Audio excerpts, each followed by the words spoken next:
Coming at you from the Hey Yo Studios. It's the Fade Route with D and Z. Here are your hosts, D and Z.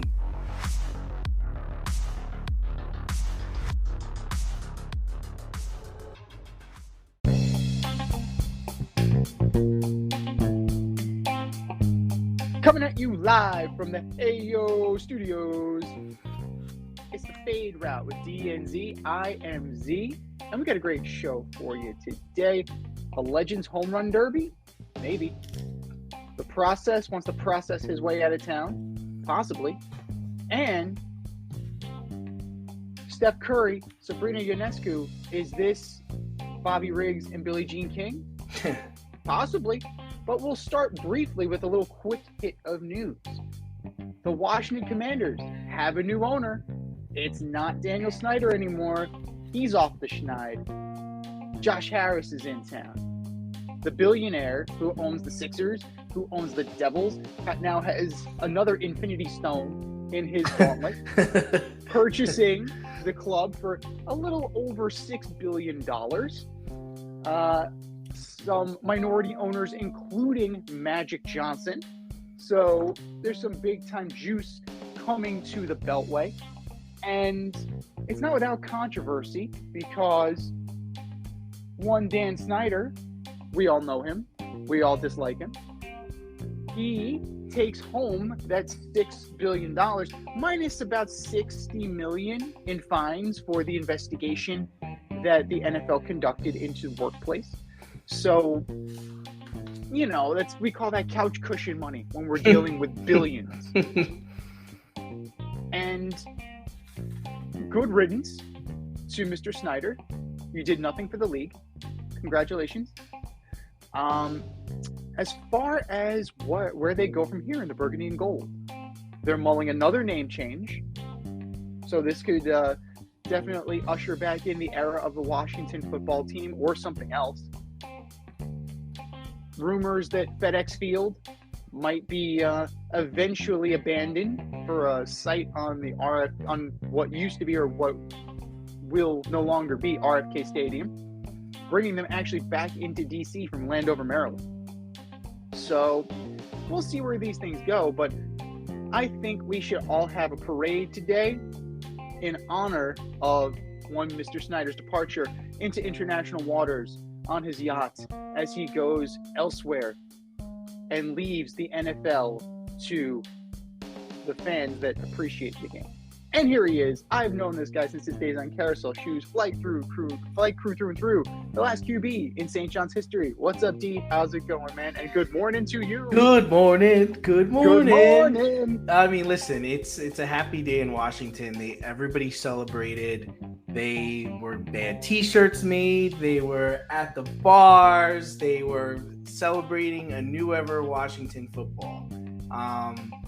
It should be interesting. I don't think they're going to be that good this year, but you know, I feel like everybody in that organization is going to be on an audition this year. You know, you're going to be under a microscope because they're heading in a new direction. And honestly, Z, this is the best thing for the Commanders, and this is the best thing for any team that's endured years and years of struggling.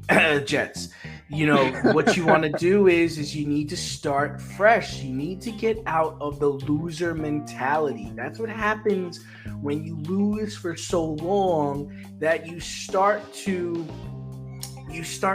embrace losing and get happy over little victories and playoff appearances. It's like, no, man. We're here to win championships.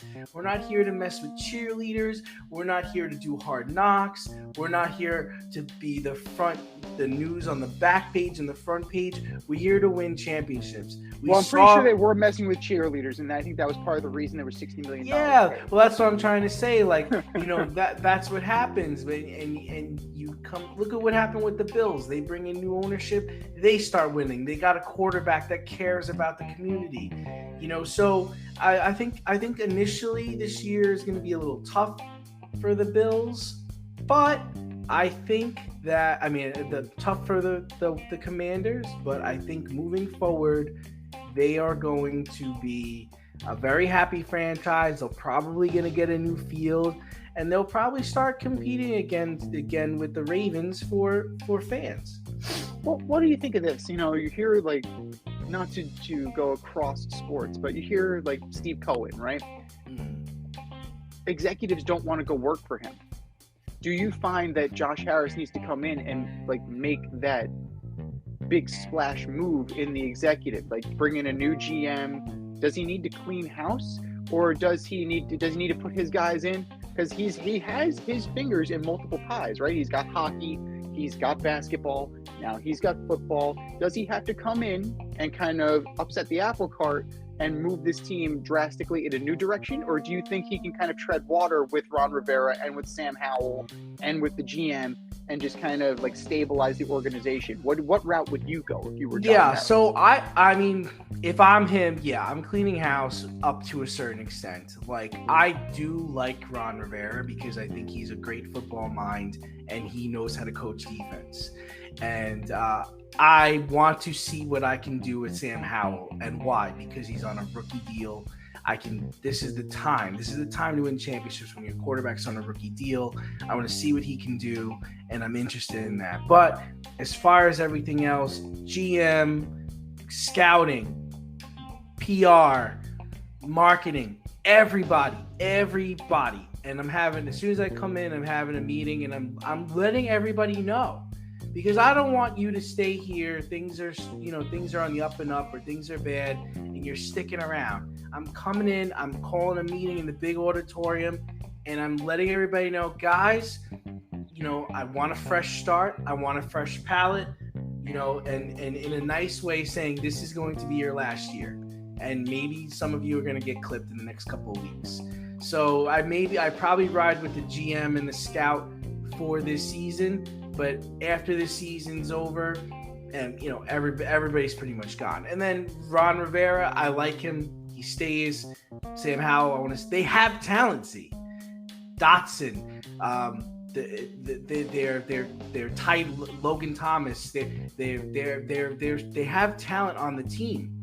So it's just a matter of getting the right emotions and feelings in that building. We want to change. We want hungry. We want people that are new into the sports business or finally got their dream job, because that's the raw emotion I want in here. I want excitement. I want fresh ideas. I want fresh faces. I don't want to walk through the halls and remember, oh man, I saw him at this party, and oh man, this guy he decided to draft this dude. No. I want a new feeling in the building, because the Commanders are not the Redskins. Well, the Commanders may not be the Commanders. Now, is that wise from a PR standpoint? Is it wise to undergo a third name change within the last 5 years? No, I'd stick with the Commanders. I'm cool with it. I kind of like the gear. I like the logo. It's fine. I'm not gonna go with another name change. That would be too much going on. We just move forward with the Commanders, the commies, and we make it work.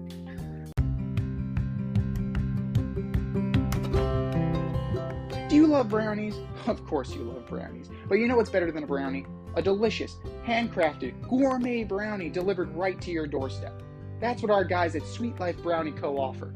Chef Tommy D and the crew offer a dozen delicious delights that you will crave, from the classic OB to Dutch apple to campfire s'mores and many more. Check out their website, sweetlifebrownieco.com, for their Friday brownie drops. At noon, their site goes live and you see what they're making. Since you're there, become a site member and earn points. You earn 50 points just by signing up. Make sure you follow them on Instagram and Facebook too, at sweetlifebrownie_co, for the latest updates and their latest releases and creations. That's sweetlifebrownieco.com. Give them a call, 845-641-3043, and tell them D&Z sent you. That's sweetlifebrownieco.com, 845-641-3043.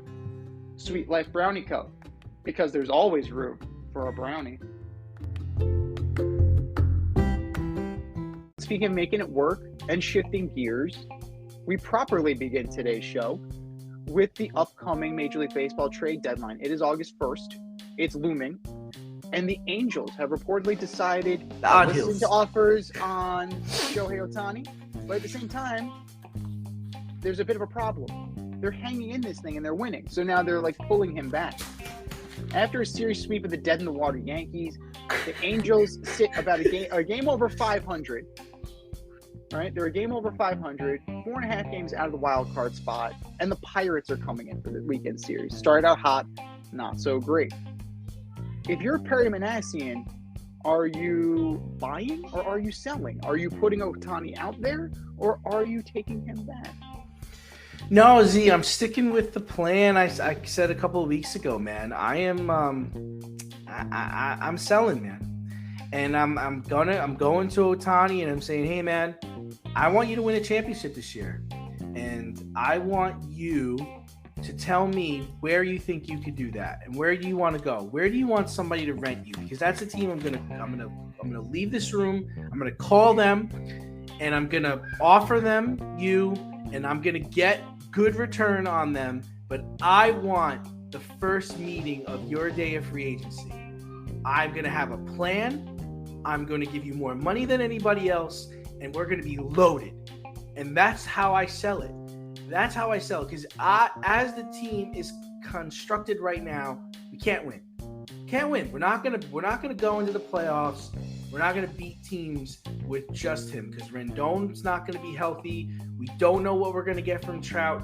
You're our best pitcher. I want to get more arms. I want to get more talent. I want to be primed and primed for you to come back here. And when you come back, when we have that meeting, I'm gonna have a 5-year plan. I'm going to tell you what we're going to do in the first 5 years you're here. And then out of those 5 years, we're going to go to the World Series at least twice. And that's how I pitch it.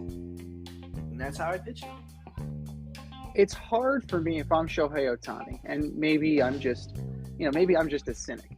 It's possible, No. No. I'm just a regular ray of sunshine.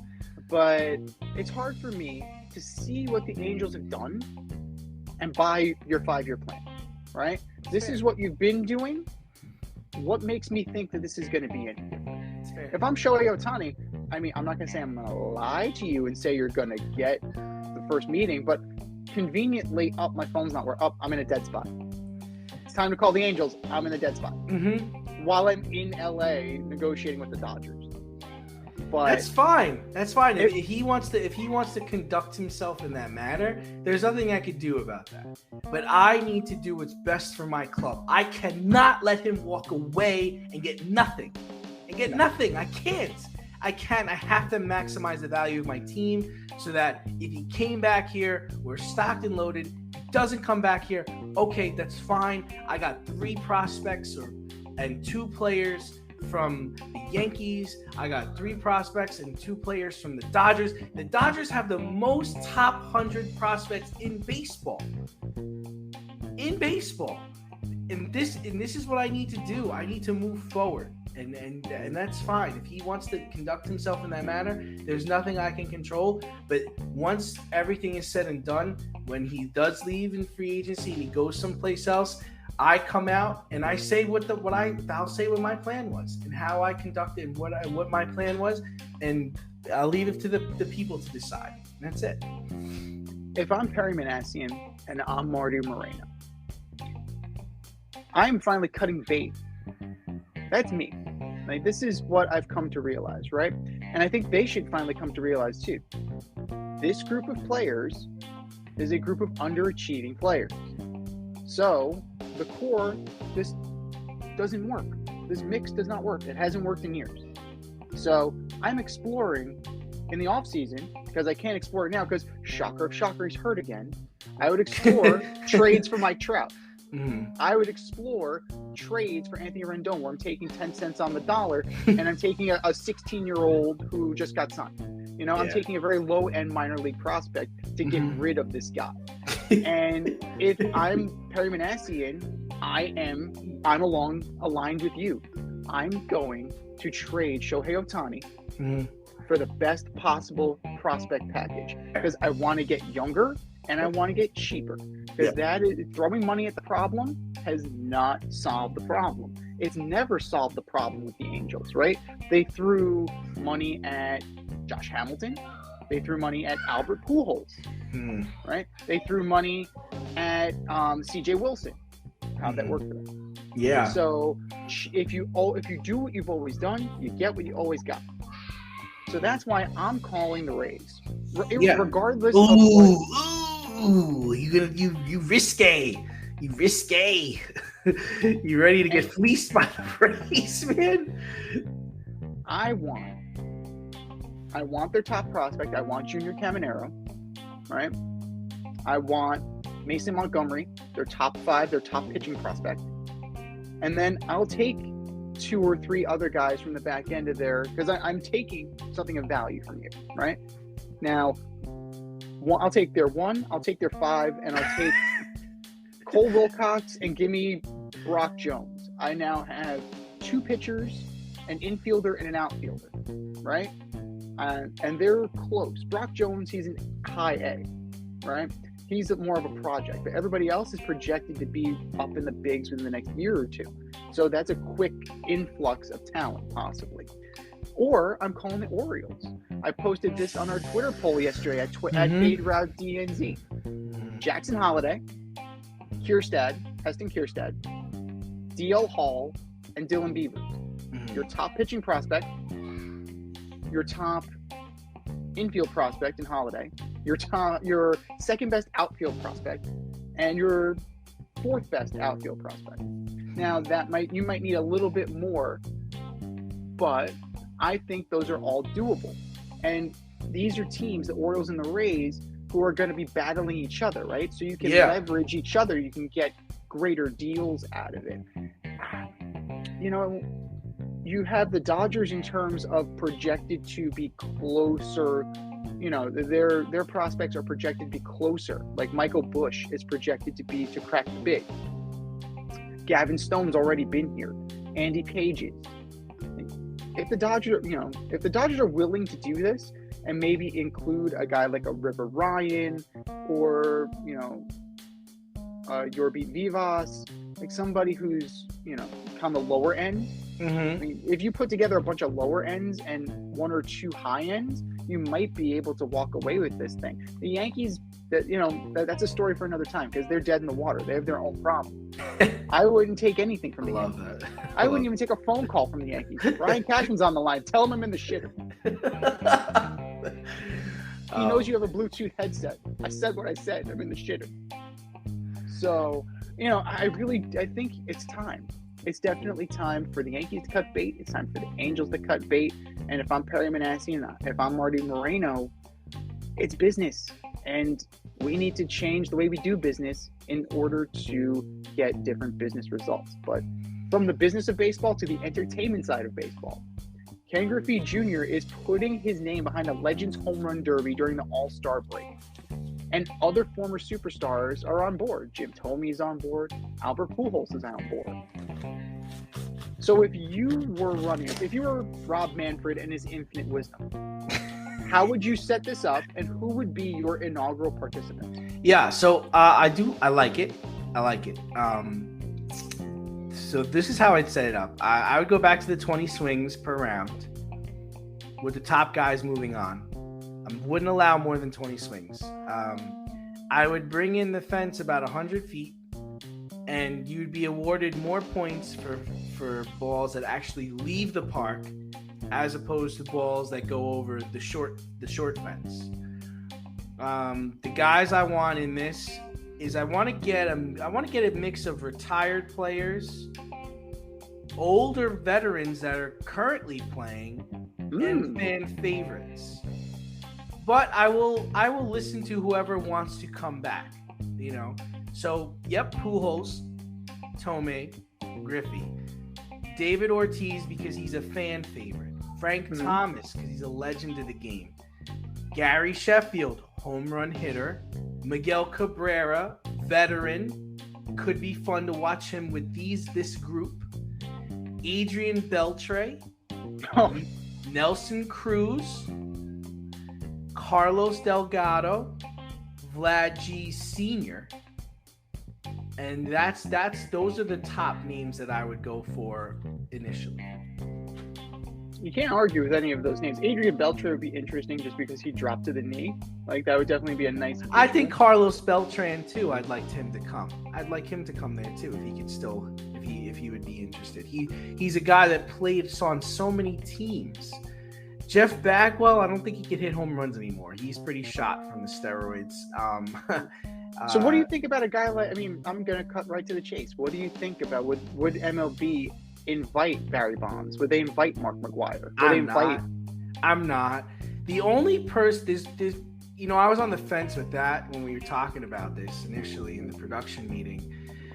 The only person that I might ask if he'd be interested is Mark McGwire. And the reason I'd ask him is because he's been so contrite in what happened. And I do feel that he is sorry. And he's also turned his career into a different light. He became a hitting coach. I believe he won a World Series, maybe 2, with the Cardinals as a hitting coach. So he's changed his image to me. And I think more fans would be appreciative of his return than of Bonds. Bonds, I'm not interested in. He's an asshole. I don't need that. The other person I thought about was Sammy Sosa, because again, another guy who played for multiple teams and was liked. He was liked, and he's still in really good shape. And I also thought about Albert Bell, but he's a jerk. I'm not sure if he would be interested, but he's gonna punch somebody. We want to make it fun. Okay, it's got to be fun.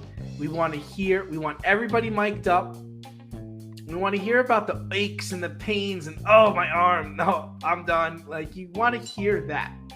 That makes it human, because that's what this is. There's a human element to this home run derby. Yeah, we know Pete Alonso could hit bombs.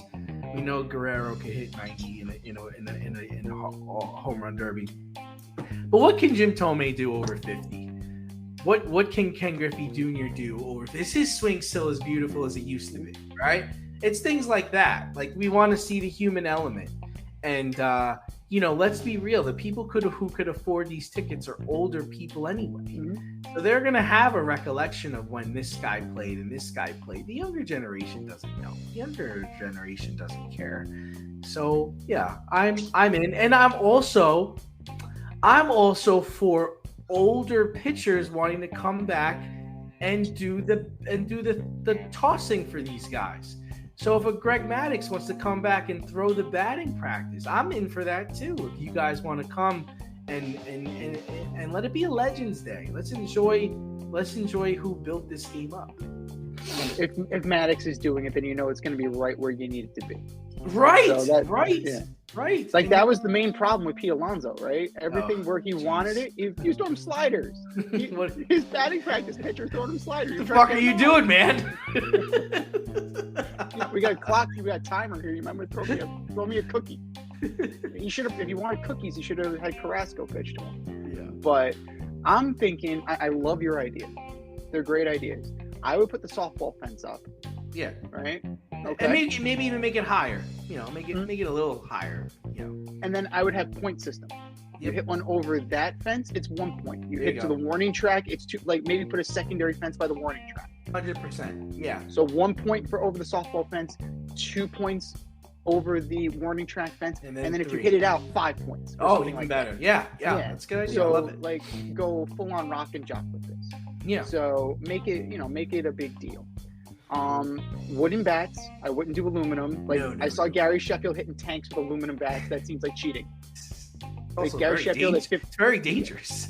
Smoking a cigar, hitting tanks with an aluminum bat. Look out! Gary Sheffield will kill somebody. But you have a great selection. I would also open it up to former winners. So if you won the home run derby in the past, you can sign up.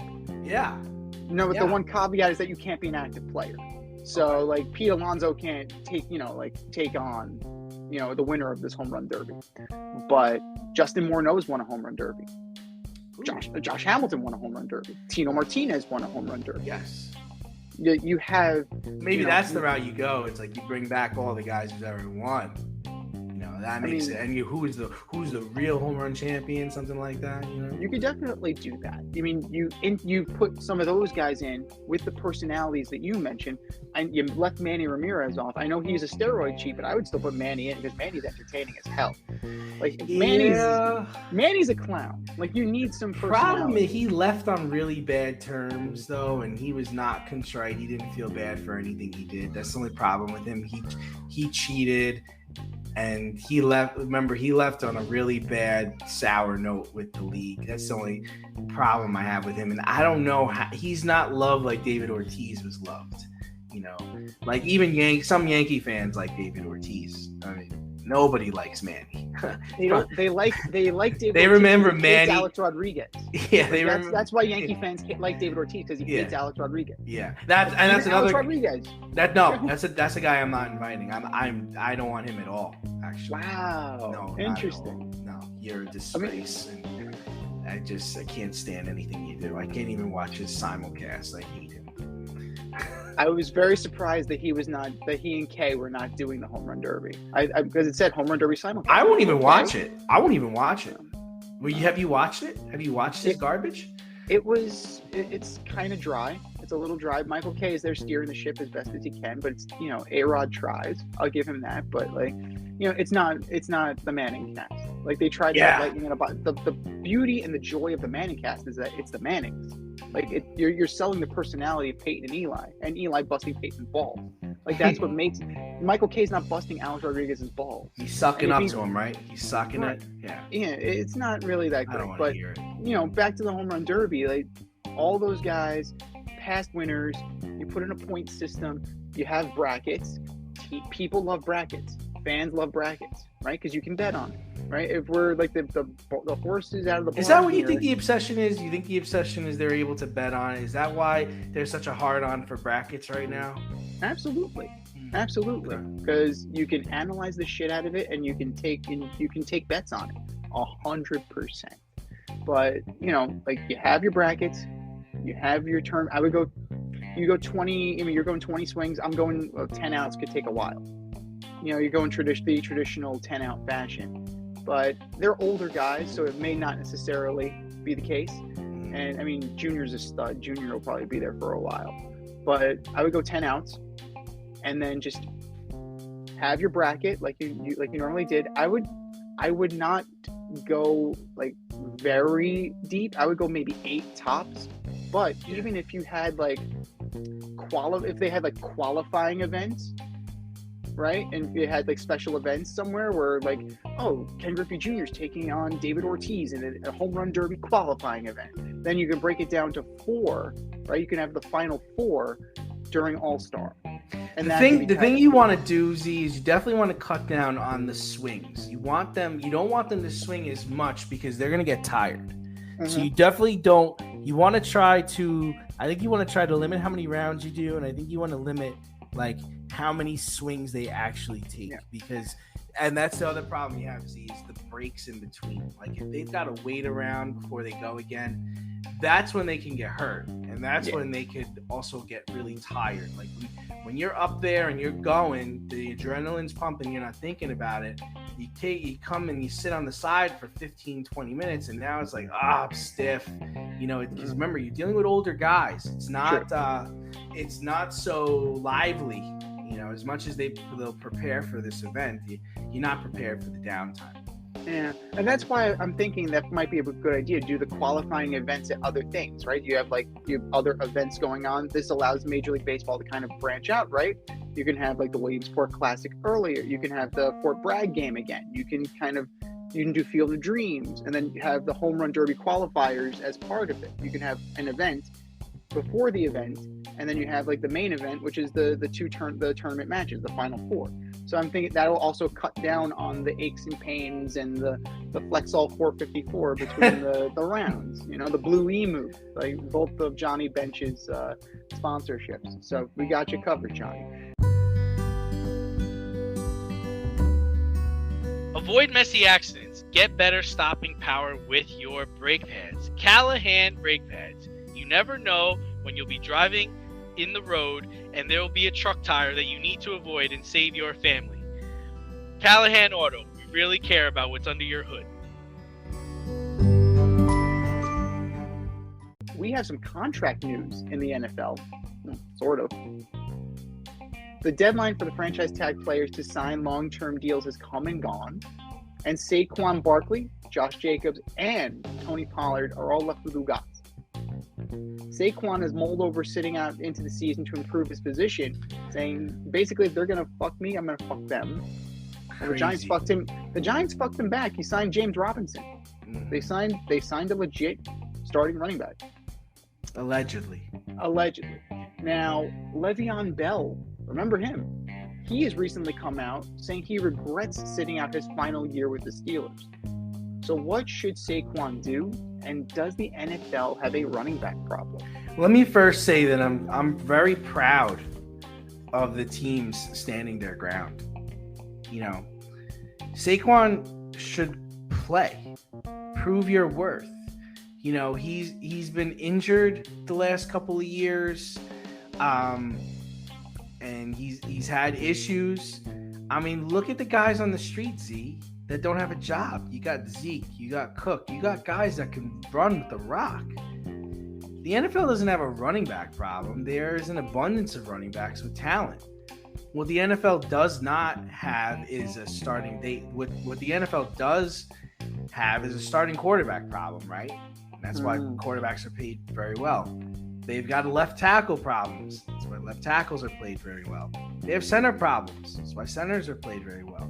They have elite wide receiver talent problems. That's why elite wide receivers are played very well. The game's changed. And running backs need to realize that.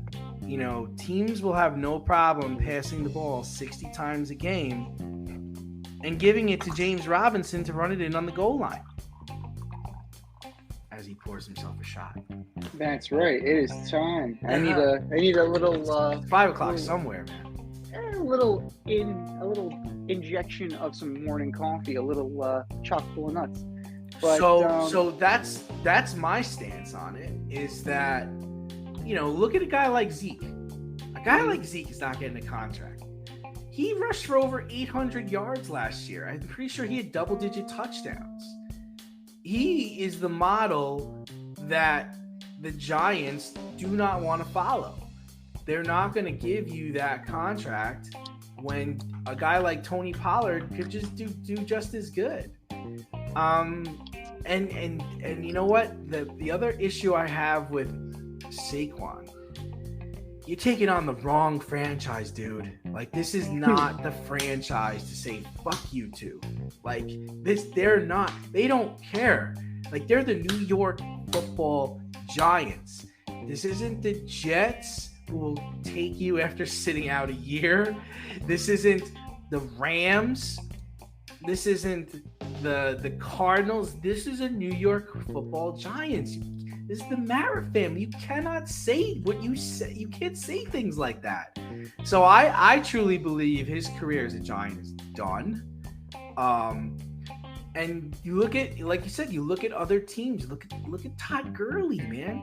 Tell me, Todd Gurley is out of the league 2 or 3 years now, after having a pretty damn good year in Atlanta. Like, they use you up, they spit you out, and they're getting new and you. But Z, I will say this. I was sitting on the couch last night and someone was talking about, you know, all the running backs out there. Man, if I'm the Cardinals, I'm going to sign Cook and Zeke Elliott right now, and we're going to go for it. We're going to run the ball every single play. I'm going to give them all the money they want. They're going to share. They're going to split backfield duties, and we'll see what happens. Right? Oh, my God. We'll see what happens. I don't know what's going to happen, but we'll see what happens. I don't understand how the Baltimore Ravens aren't getting. They got Melvin Gordon. I like Melvin Gordon, though. I know you. Melvin Gordon's your guy. I've always been a Melvin Gordon fan. If Dalvin Cook, Ezekiel Elliott, Melvin Gordon, like, yeah, they don't want to. But they don't. That's the thing. It's like a team like the Ravens. they have Super Bowl aspirations. They're not going to pay those guys. But if you're a terrible team, why the hell not? If you're the Texans, why not? You have Dameon Pierce. How great would it be if you had Zeke Elliott and Dameon Pierce? I mean, I'm all in on getting both guys. Like, I want Cook and Zeke Elliott. I don't care what it costs if I'm a bad team. Like, I'm in. I'm in. I wanted to see what happens. Like, come on. No. I don't know. If I'm from a personal pride standpoint, I don't see those guys going. They value themselves as bell cow backs, right? They value themselves as studs. I mean, Zeke has won a rushing title, so there's a certain value there, and I don't think they're going to devalue themselves by going. Money cures everything, as we know, but that's also the problem. The franchise tag for running backs is $10 million. Now, I had, my plenty of discourse on the socials, and, the general idea is, you franchise Jones and you sign Barkley. Okay, you franchise Jones, he's getting his $40 million anyway. You're paying $40 million for 1 year of Daniel Jones. Mm-hmm. Financially, that's insane. Now, I still don't know. As a Giant fan, like, he made progress. I'm not comfortable giving him the keys. I know we've had butts on. We've talked to him about it. I'm not comfortable giving him the keys yet. Like, there's great progress, and then there's a moment of regression. I need to see more. I'm not committing that amount of money. But it's just the salaries commensurate with the position. And clearly, offensive coordinators, offensive coaches, they don't value the running back position anymore. They want kind of that X position, kind of like Cordero Patterson, right? Cordero Patterson was a wideout. He's built like a wideout, but he runs like a running back. Somebody who's more versatile. So you can run your jet sweeps. You can run your slip screens. You can, send your back out in a pattern and spread the offense out. Like, this is the future of the league. Now, I've heard, and I tend to agree with this idea that, a guy like Kyle Shanahan, like somebody who is more offensively open-minded and is willing to use guys in different ways, look how he used Christian McCaffrey last year. He lined him up in a Swiss Army knife kind of role. If Zeke, if Cook, if Saquon are, skilled enough and willing to get into that role, then make it happen, guys. Because the traditional, between the tackles running is what shortened careers. Between the tackles running has been devalued because its emphasis on the play action pass, jet sweep, RPO, it's just changed. And you kind of need to go with the times on that. But as far as the holdout, I don't think he's going to hold out that long. I really don't think Saquon's going to be out that long. Possibly, if he does go into the season, week 2 or 3. And I don't know necessarily if it's from the place that the Giants are 0-2 or 0-3 and are desperate for him to come back. Like, I don't think so. Because, at the end of the day, like, this is the ultimate team sport, and you're screwing over your guys. Yeah. Like, the longer this goes... What gets me is his attitude towards it, too. Like, he's coming on the radio and on podcasts like he's Emmitt Smith. Like, oh, watch, you'll see how important I am. You'll see how vital I am to the team. The Cowboys won the Super Bowl, dude. Like, what are you talking about? Like, when in the history of this game has it worked out other than in the Emmitt Smith situation? You're not Emmitt Smith. And then eventually Emmitt Smith moved on to the Cardinals. Like, you're not, like, if you're doing this, you're drawing your line in the sand, right? It's very difficult to go back into that locker room saying, you're my brother, you're my brother, you're my brother, where it's, fuck you. Like, that's, you can't have fucking organization. It's a very big gamble for a team that we thought was going to underachieve last year and wound up playing very well. They're well coached. So if they come out and they're 3-0 or 4-0, that makes you look bad, dude. It does, but it also,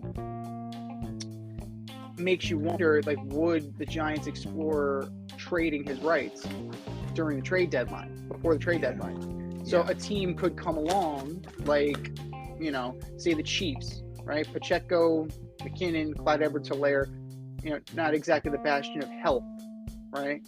So, like, but they got Kadarius Toney, buddy. Oh yeah, Kadarius Toney, buddy, and they're very excited about him. I'm hearing good things. I'm hearing good things about him in camp. Get ready for one a big catch, season 5 yards. One catch, 5 yards. Yes, I know of Mr. Toney. I know of his oeuvre. So 1 catch, 5 yards, buddy. Step outside of your safe area and make a statement without saying much with FCK Clout Lifestyle Apparel. Embrace the colorful chaos and stay emotionally regulated in their hoodies, snapbacks, graphic tees, accessories, and more. Season 3 merch is up now. Get it while you can. Go to fckclout.com and get all of your needs from men and women. That's fckclout.com. From the gridiron to the hardwood, Joel Embiid is in the news this week, making his career aspirations known. According to an interview with Maverick Carter, the process has his sights set on an NBA title, either with the Sixers or elsewhere. With the situation in Philly deteriorating as it is, how real is the possibility that Embiid moves on from Philly? See, this is the culture of the NBA now. The culture of the NBA is, I'm not happy. I want to win a title. Trade me.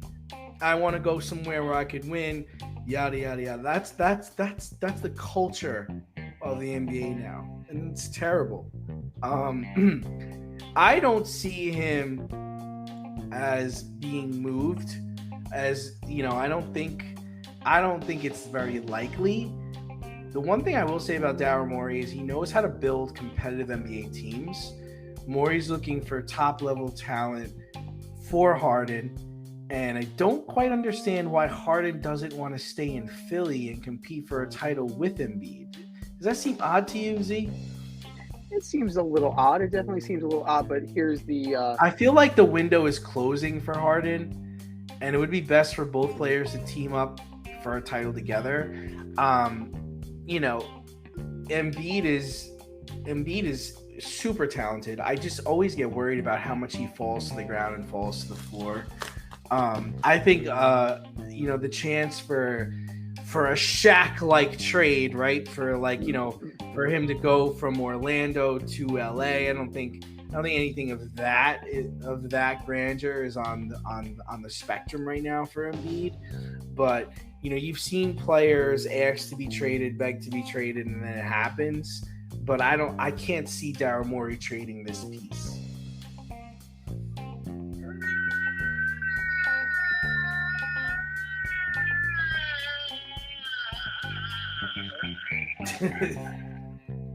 Joel Embiid, ladies and gentlemen. I can't win. I can't win with Ben Simmons. I can't win with Nerlens Noel. I can't win with James Harden. I can't win. Stop.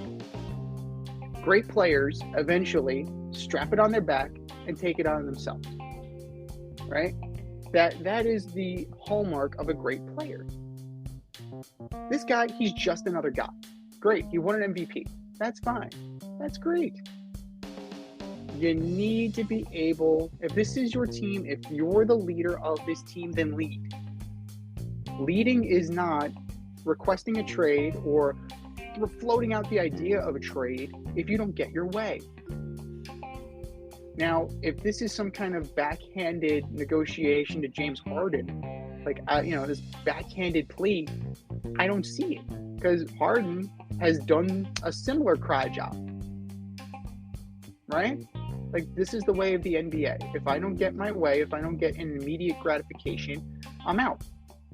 Now, he has until, I believe, 2027. So you can feasibly put together a good package and get 3 years of Joel Embiid.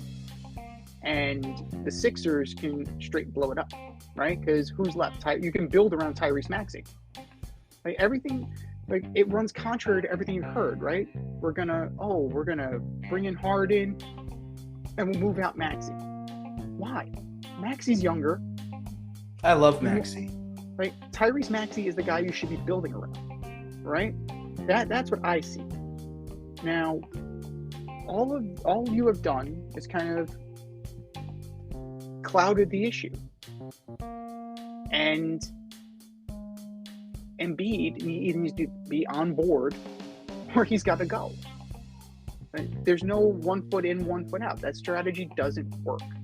It's very realistic that he could move on. And this would be the best time to move him because he's coming off an MVP, right? Mm-hmm. So he's like, your value is never going to be higher unless you're Jokic and you're a back-to-back MVP. So that, to me, like, Daryl Morey seems like a shrewd guy, if not, a little bit sentimental sometimes. This would be the time if they were going to do that. I am concerned, right? You are right on about Joel Embiid's body and his, willingness to go down on the court, and that's going to, in the long term, that takes a toll on you. You only have so many bumps in your bump card. But Philly's been a mess for a while, right? Between the Ben Simmons saga, then the James Harden saga, and now Embiid is starting to, kind of voice his displeasure and voice his opinion. Like, he's not long for Philly. Even if you're saying you're saying it to Maverick Carter in jest, right? In Vino Veritas, man. Right? And there's truth in there. There's truth in humor. There's truth in all of it. So I fully expect Joel Embiid to explore the possibility, and the Sixers should do it too, right? From the sense of going back to Otani. It benefits your team, right? It benefits your team if you get rid of the high-performing asset and you kind of reset your franchise. Because it's been in the wilderness. It's been in flux for a little bit. And other teams that are more clear-minded and more clear-headed and more focused are going to move past you, right?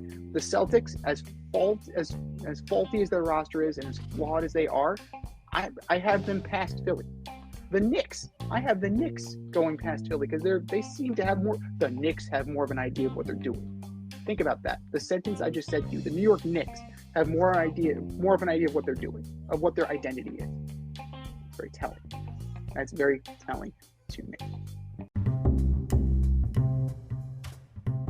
Is your hair thinning or is your hairline receding? Scalp micropigmentation will fill in the areas where your hair is missing by creating a short buzz cut look. Micropigmentation is a non-invasive procedure that will create the illusion of hair follicles for 7 to 10 years. For people with alopecia, this could be a permanent fix. For people with scars on their scalp, this is a great way to camouflage a scar. Don't lose confidence or feel like you need to wear a hat wherever you go. Marquez Studio is located in the Bronx and is open for all your scalp micropigmentation needs. Consultations are free and appointments can be made any day of the week. Get your hairline back with scalp micropigmentation. The techs at Marquez Studio have over 30 years of haircutting experience and can assist you with all of your questions. Call to schedule a consultation today, 646-221-8728. You can also visit them on Instagram at Bronx Marquez to see their gallery and view all their satisfied customers. Again, that is Marquez Studio, located in the Bronx, New York, 646-221-8728.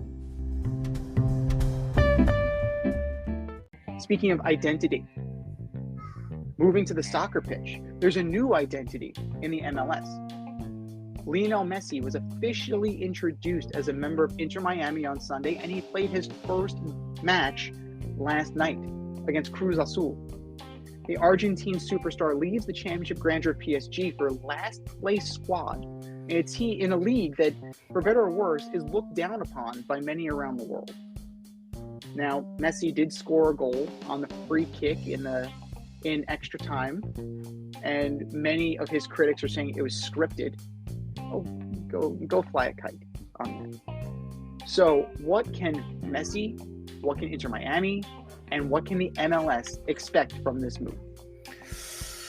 Well, I think MLS can expect a rise in attendance everywhere he goes. I mean, I have honestly considered going to a game in the tri-state area when he comes to town.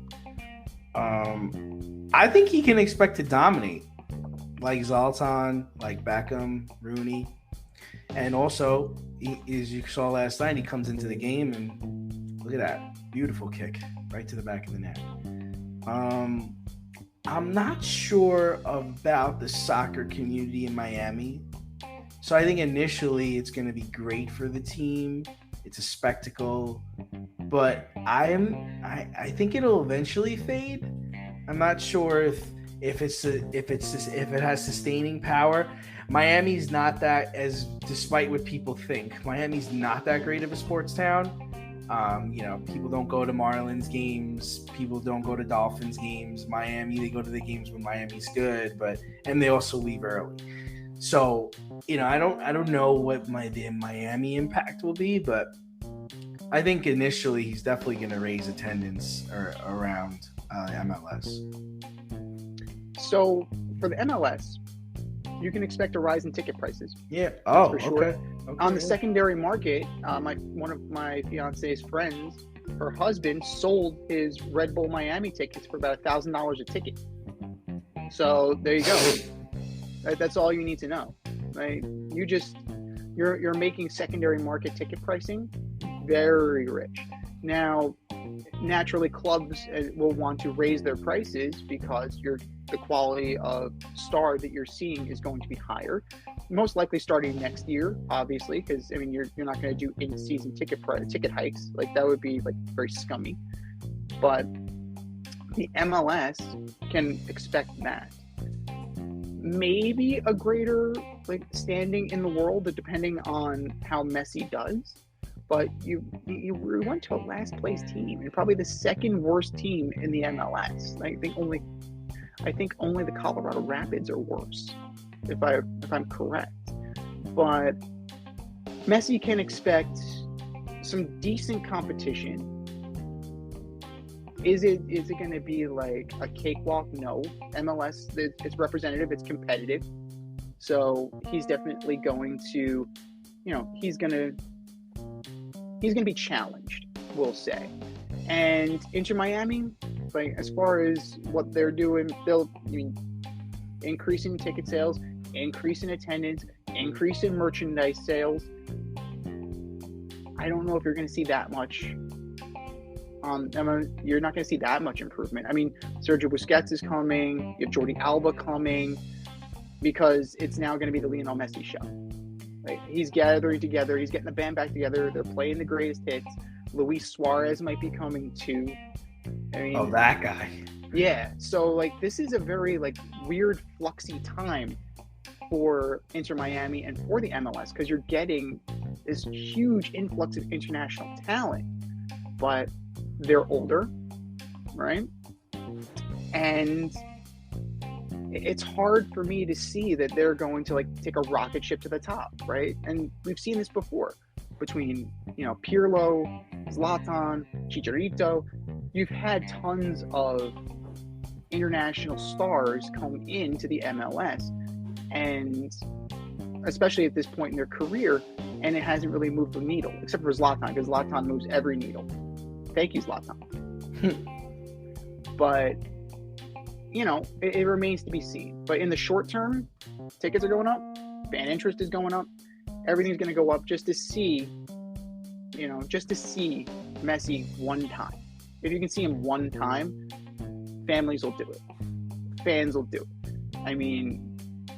Think about Gil Godoy, right, from FCK Cloud. We had him on in December. He had to go 3/4 away across the world to see his beloved Messi.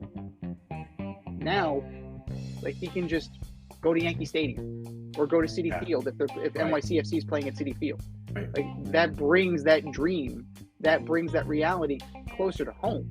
And for some people, for a lot of people, that's exactly what they need.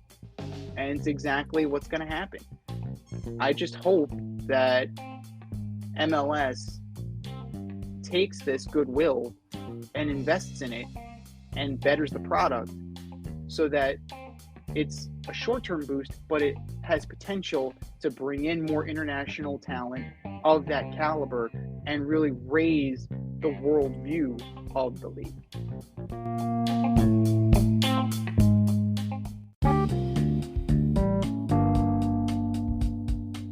Want to get on the action, we want to hear from you. Hit us up, faderoutemail@gmail.com. Slide in our DMs on IG at FadeRoutePodcast. Drop us a DM on Twitter at FadeRouteDNZ. Comment on our YouTube channel, The Fade Route with DNZ. Questions, comments, picks, segment suggestions, you name it, we want to hear from you. Get at us, in crowd.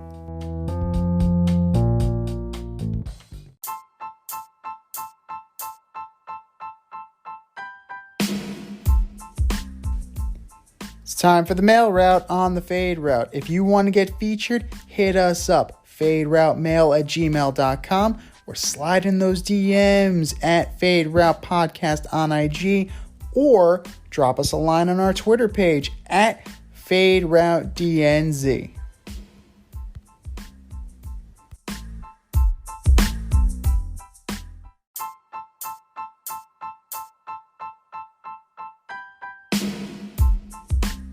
All right, boys and girls, we have a full mailbox for you today. And if you want your email featured on this show, hit us up, faderoutemail@gmail.com, or slide in those DMs on IG at FadeRoutePodcast, or drop us a line on Twitter at FadeRouteDNZ. We start today with Neil from Huntington Beach, California. Welcome, Neil. Carlos Alcaraz toppled Novak Djokovic to claim his first Wimbledon crown. Is this the next great rivalry in men's tennis? I think so. I think Alcaraz is a star. He's athletic. He gets down, but he's never out. He's young, and he can play on all the surfaces. He just beat arguably the best player in the world, and Alcaraz's worst surface is grass. So I think we can expect to see this as good competition for the next couple of years. I agree with that, and I do like that. It's kind of like Revis Island, right? Like you're gonna for crying out loud, this fucking guy. Carlos is gonna take you to Alcatraz.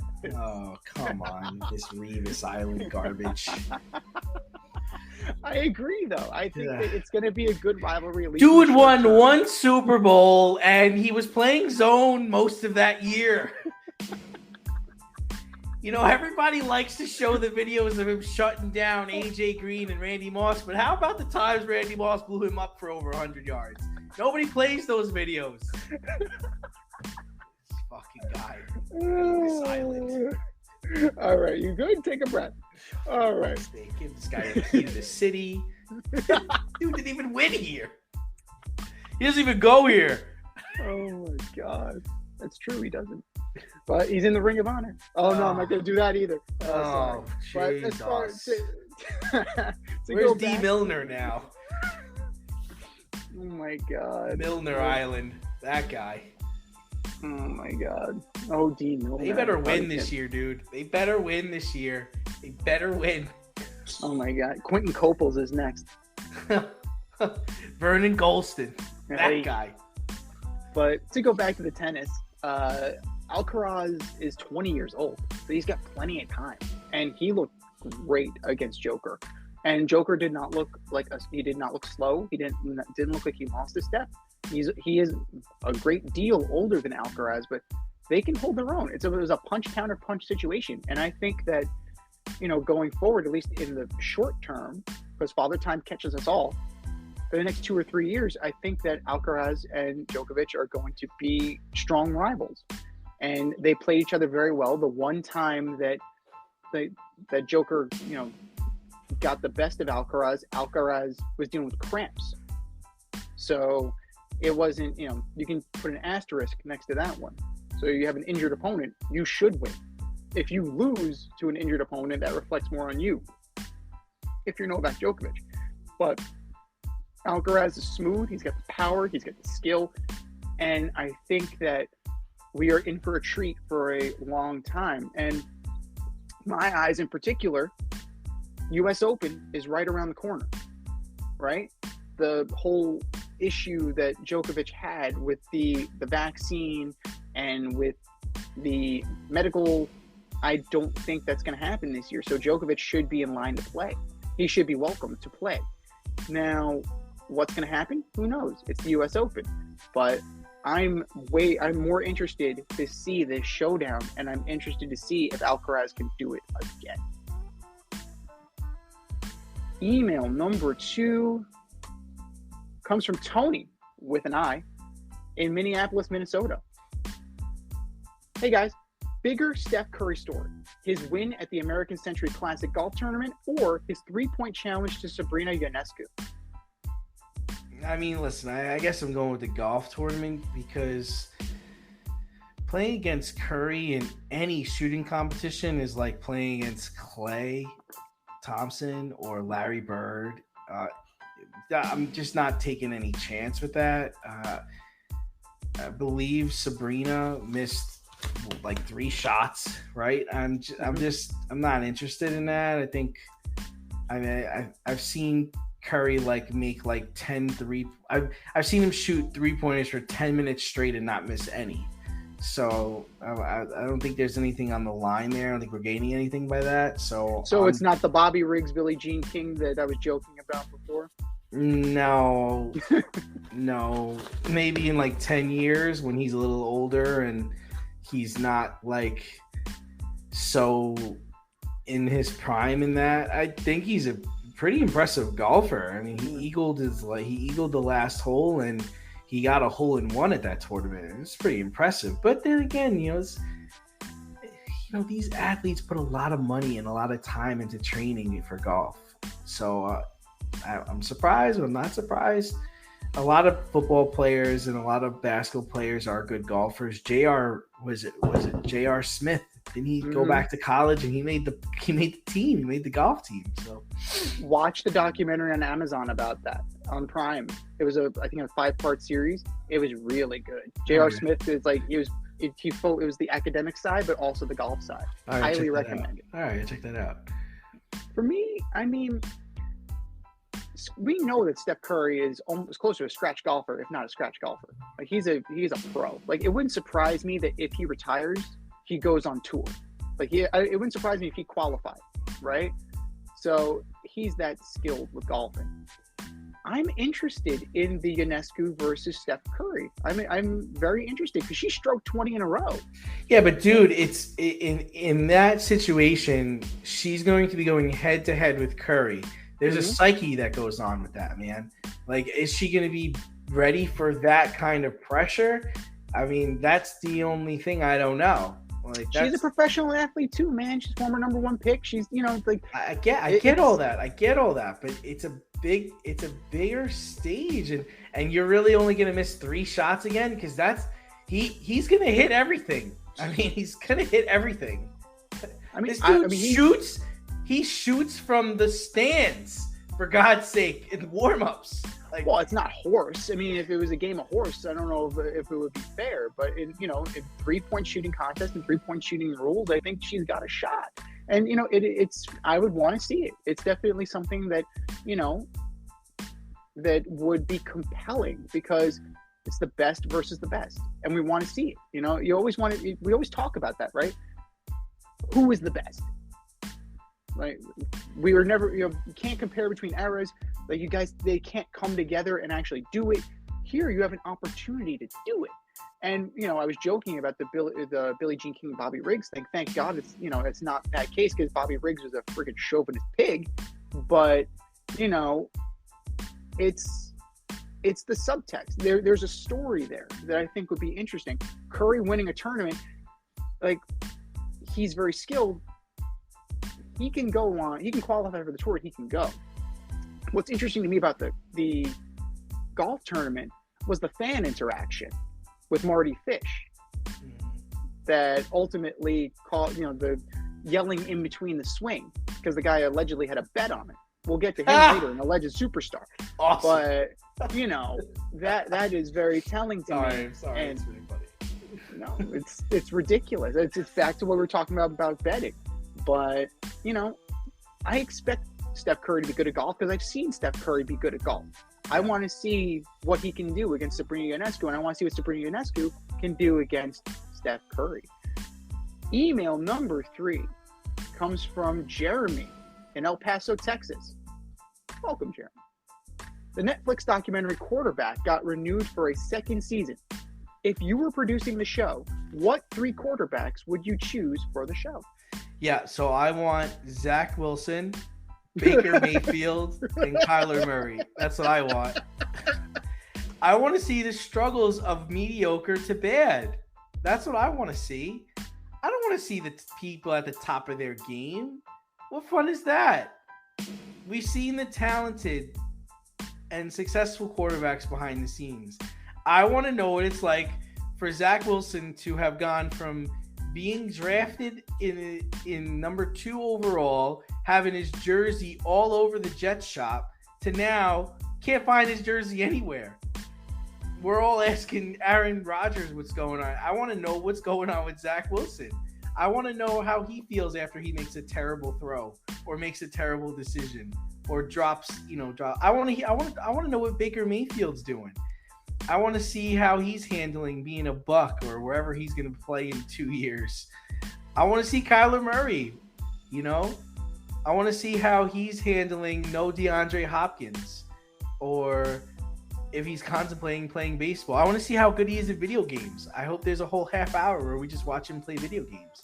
That's what I'm interested in. I'm not interested in the good players. I want to see how the terrible players do. I mean, that's fair, because you did get a fair share of it with Marcus Mariota and Kirk Cousins.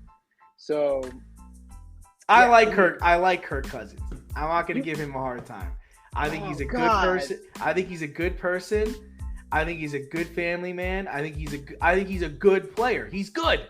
He's not great. He's good. I think he's good. Dude, Kirk Cousins on that show was such an egotistical shit. Oh, I haven't seen it. I've only seen first episode. Don't spoil it for me. I'm not gonna spoil it for you. Watch the whole thing. I came out hating Kirk Cousins, and I had huge respect for Marcus Mariota. That's the other. That's the kind of player I want. Like, that's interesting to me. I'm interested in seeing what Marcus is going through because he's had a tough go. Like, that's what I want to see. I don't want to see people at the top of their game. It's lame.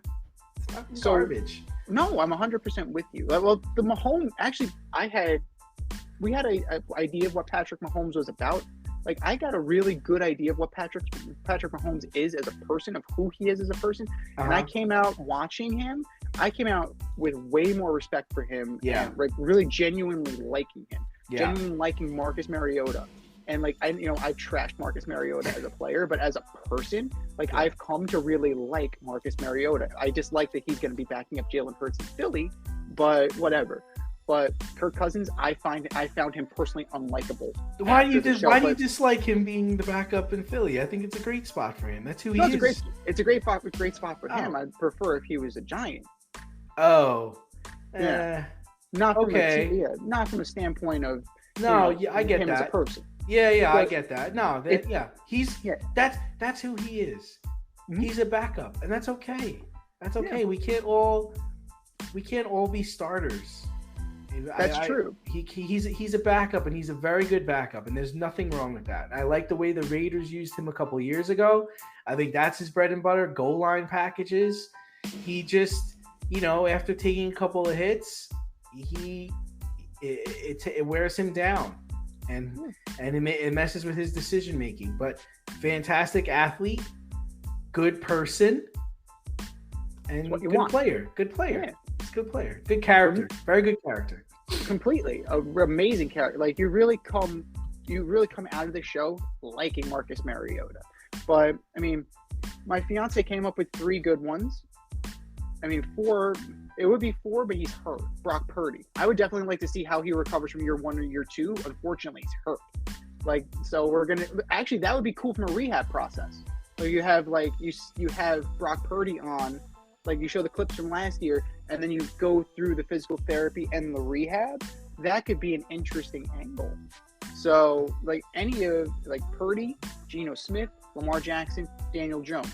My fiance came up with those, and all 4 of those would be very interesting to look at.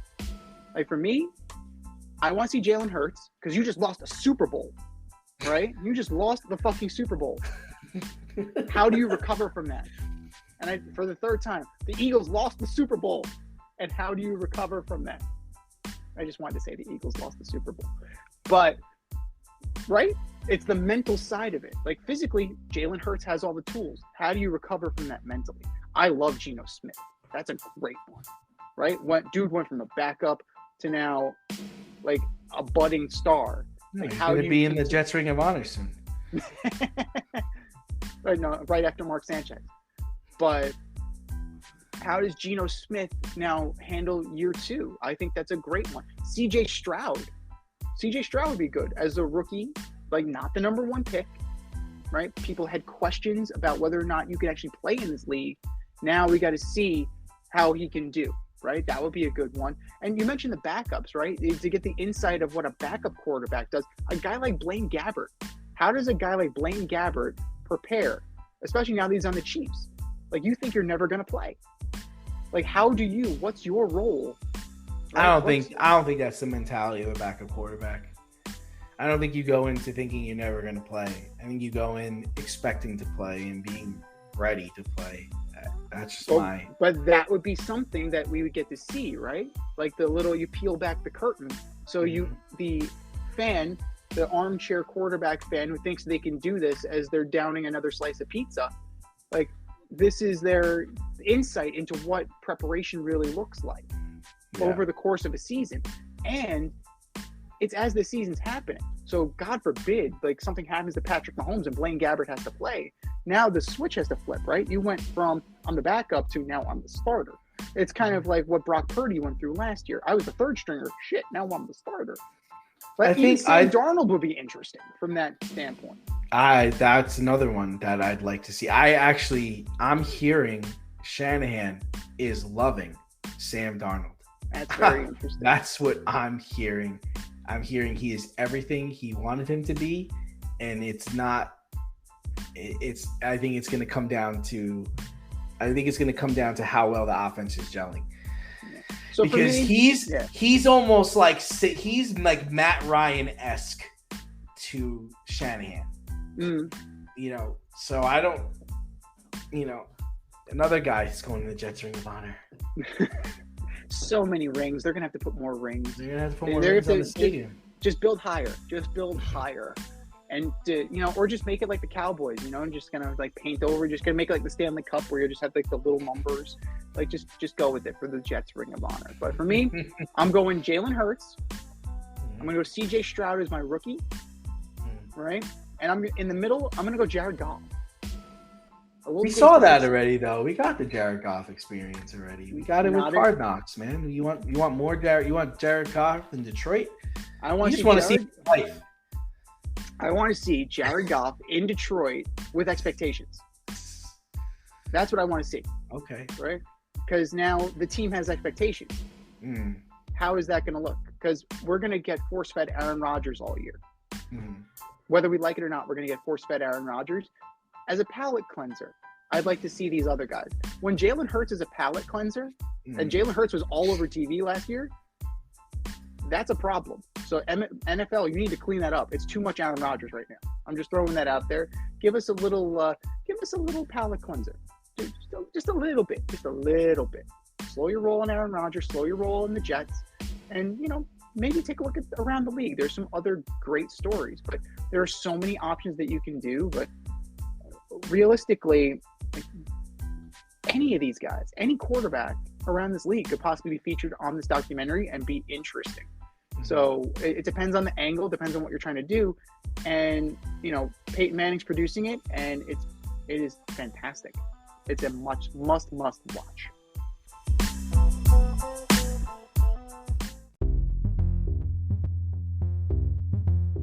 Are you in need of air care maintenance or service? I have the company for you. Air Care Technicians. They service the Westchester and Northern Bronx area and can help you with all your heating and cooling, maintenance, and service needs. Just give them a call at 914-315-5555 914-315-1547. Again, that's 914-315-1547. Or shoot them an email at aircaretechnicians@gmail.com. These guys are the real deal, as they are veteran-owned, licensed, and insured. Make sure to tell them that D&Z sent you.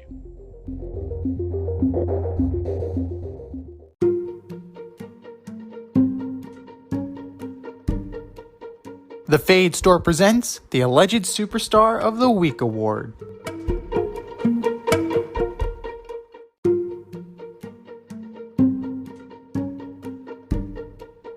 All right, boys and girls, you know what time it is. It's time for the Alleged Superstar of the Week. We put up a poll on our Twitter account at FadeRouteDNZ, and you vote, and you vote, and you vote, and you vote. And the winner of the vote gets a shout out on this here show and the Coveted Ass Trophy. And do you know who took home the Coveted Ass Trophy last week, D? I don't.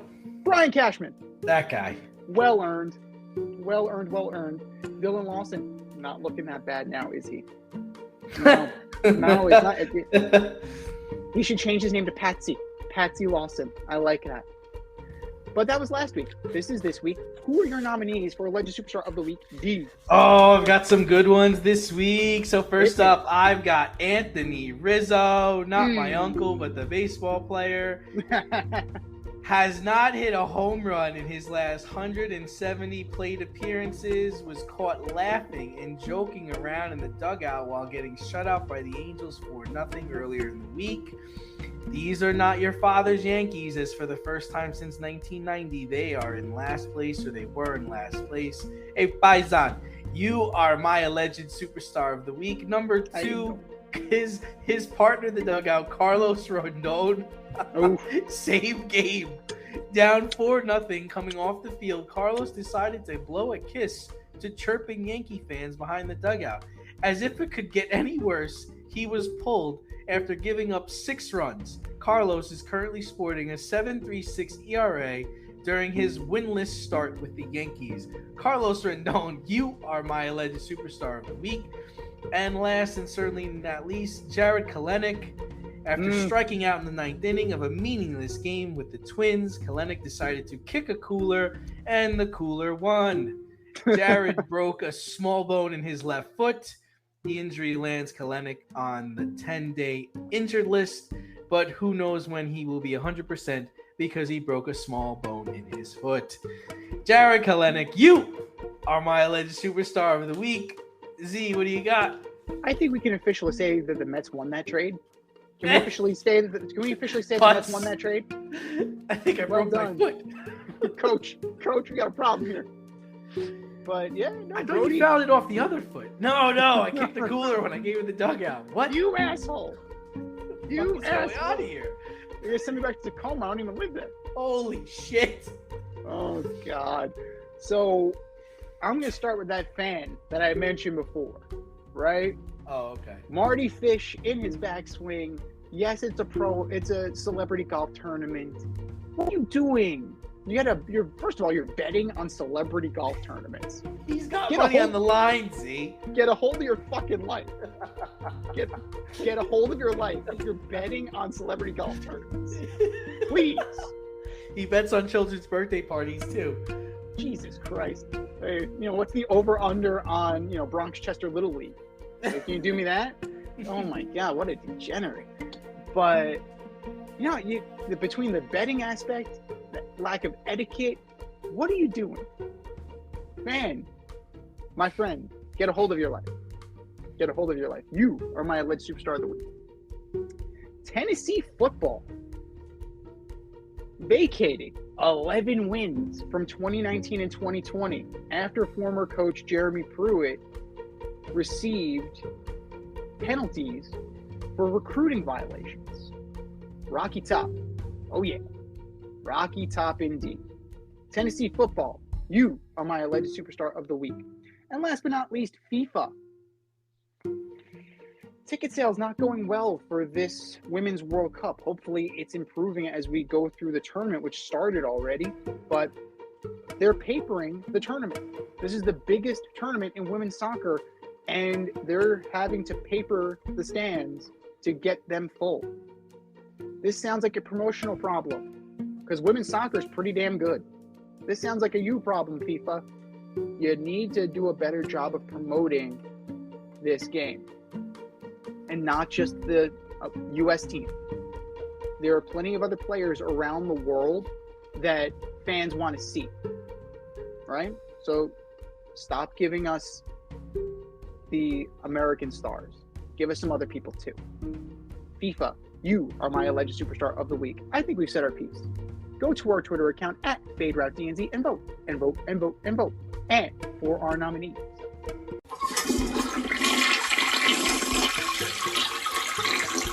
Just do better, boys. Just do better.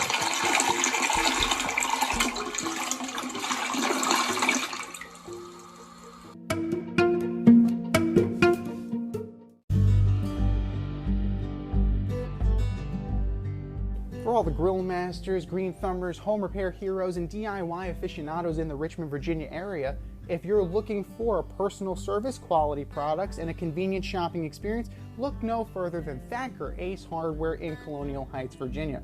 Owner Don Rackley and his team of local experts have everything you need to tackle all of your home projects. I'm talking paints by Benjamin Moore and Clark in Kensington, power tools by Craftsman and Milwaukee, electrical, plumbing, hardware, and let's not miss the grills.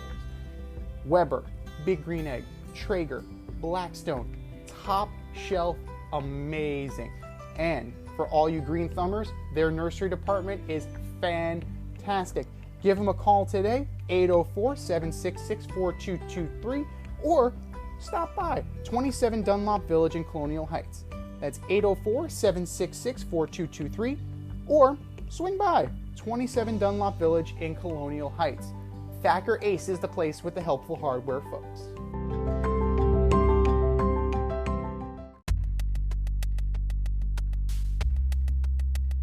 Order up!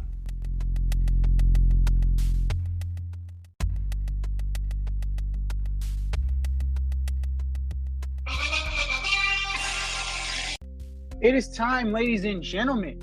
You heard it. It is our NFL division by division breakdown. It is time for us to order up. Order up, order up. And we are starting with the division of the champs, the AFC West.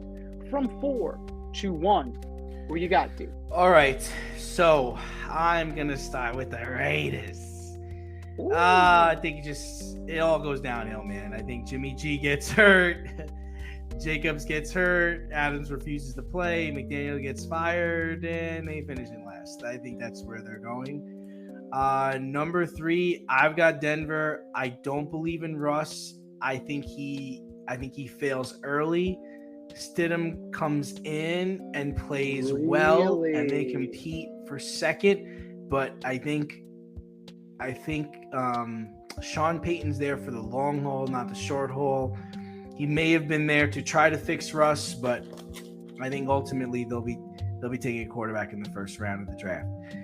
And number 2, I've got the Chargers. This team will go as far as their coach lets them. We all know he makes very poor decisions. Herbert and company are loaded with talent. And number 1, I'm not going to make the mistake I made last year. I'm going with Kansas City. I'm not betting against them. We saw Pat Mahomes hit another level after his injury last season. To be the man, you got to beat the man. So right now, he's the man. They're the champs. Kansas City number 1. I can't woo in the Patrick Mahomes voice because that would really be gravelly. So woo, Woo! exactly. Rolly. Oh. Woo. 180. Woo! That's a great play call. That's a great play call, Pat. For me, 4th place, I'm going Denver. Sorry, Coach Westhoff. It's not there yet. Javonte Williams, I'm concerned about his health. Receivers are decent. Tight ends, leaves a lot to be desired, even with our boy Chris Manhertz. A good special teams guy. We'll see.